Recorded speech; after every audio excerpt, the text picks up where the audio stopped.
So without that grounding, all we have is subjective expressions of personal taste. What is right for you is not right for me. What is moral for you might not be moral for me. For example, when I say, I think that chocolate ice cream is the best ice cream, I am saying something true because it reflects my subjective appreciation of that thing, which is the ice cream. So we have a subject and an object. Now notice that I don't say anything outside of me. The ice cream does not taste, I taste. Similarly, when we see actions in the outside world, outside of ourselves, when we make those moral judgments, all they are subjective expressions. There's nothing objectively true about them. So in that case, if all we have is subjectivism and possibly relativism, what that means is that we can't condemn. Because to condemn means that you have an objective framework, an objective grounding to condemn someone. How can you have a moral high ground if everything is on the same plane?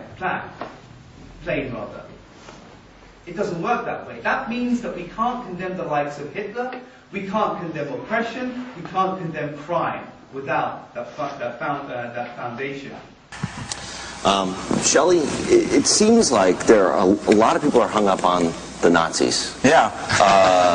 They're bad. They're objectively bad. Let's be clear about that. But it's hard for them to, it seems like, just based on the questions, it's hard for people to understand how we can objectively say they're bad when, if they won, would they still be bad? If they were the ones kind of running the world and dictating morality, would they still be objectively bad, in your view? Yes, the suggestion is not that it's a matter of a popularity poll, or who wins the Second World War, or which way history goes. It's a thought experiment. The social contract is a thought experiment, and you ask yourself, what are reasonable terms to govern our behaviors with one another? And in trying to set up that thought experiment, you want to set certain background conditions. One background condition I mentioned was the veil of ignorance. You want to make sure you don't know whether you're one of the people who are, in fact, the winners in society or the losers in society. One of the conditions is you want to imagine the bargainers are rational, because you don't want the rules that emerge to be an artifact of some mistake in reasoning. It's neither here nor there what the Nazis thought was acceptable. The question is just what, in fact, would be the terms of a contract agreed upon by perfectly rational bargainers. And the terms of those contracts, I think if we had more time, we could proceed to lay out the argument, are such that there'd be a prohibition against killing innocent people, which, of course, is exactly what the Nazis did. So what the Nazis did was violate the terms of the contract. And so, in fact, they were immoral whether or not they see it. And Dr. Kagan, why do we violate the social contract so much, whether it's on Wall Street or whether it's in Nazi Germany? I would talk about sin as well. I mean, the vocabulary of sin, though it finds its natural home in religion, isn't limited. I mean, we need a vocabulary to talk about. We need to face the fact that people are not perfectly moral. And it's no doubt some deep truth about our nature that we fail to live up to our moral obligations. You can put this fact in some metaphysical terms in terms of original sin. You can put this fact in naturalistic terms, in terms of something about our evolutionary heritage and how we were evolved to favor our kin and our friends. There's got to be some explanation of it. Anybody who pretends that everything is well with the world is naive.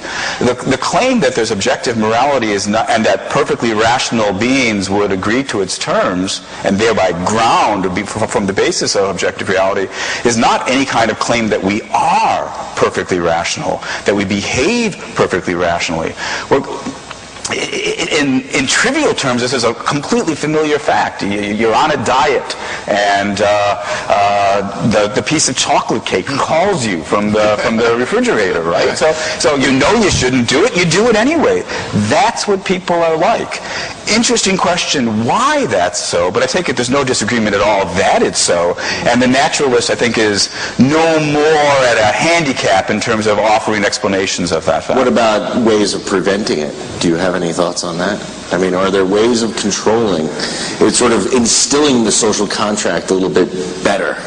Well, look, there are a variety of things that people need in order to become moral beings. One is moral education, a topic of tremendous significance, though, again, other than just gesturing its direction, it would take us way too long to say anything helpful about it. How children are brought up so as to have a regard for one another and to recognize that it isn't just a matter of whether you get caught.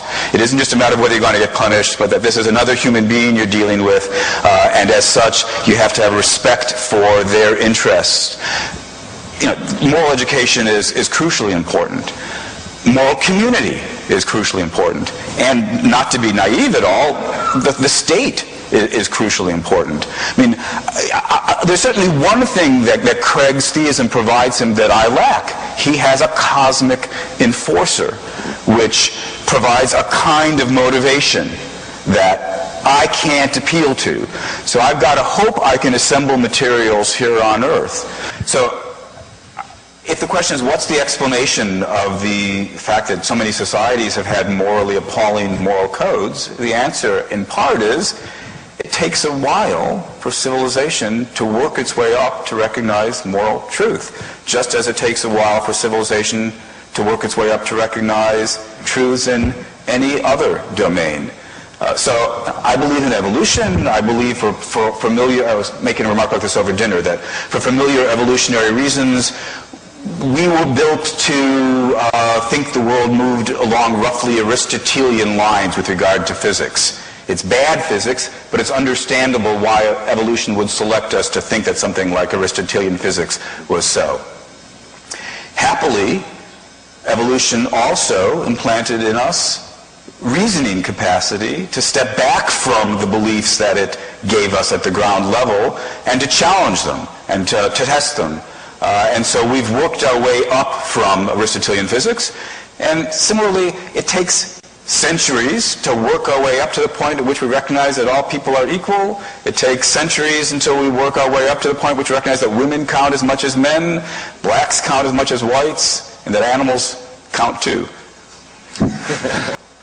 It seems to me that one essential point of disagreement between Craig and me is something that I asked about several times. It's this move, what to my mind is the move from the thought that without theism, then our actions don't have eternal cosmic significance, to the conclusion that, therefore, without theism, our actions don't have significance, objective, moral significance. That just seems to me to be a mistake.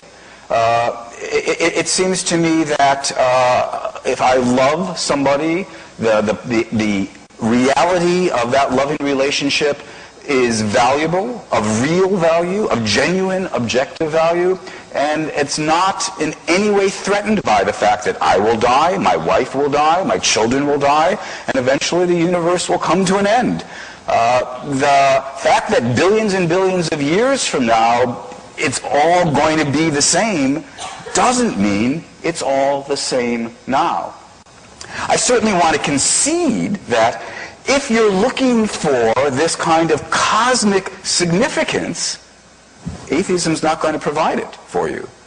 But that wasn't the subject of tonight's debate. The subject of tonight's debate was whether you needed that kind of cosmic significance to have morality. And on that issue, I'm quite confident the answer is no. Thank you all very much. Thank you.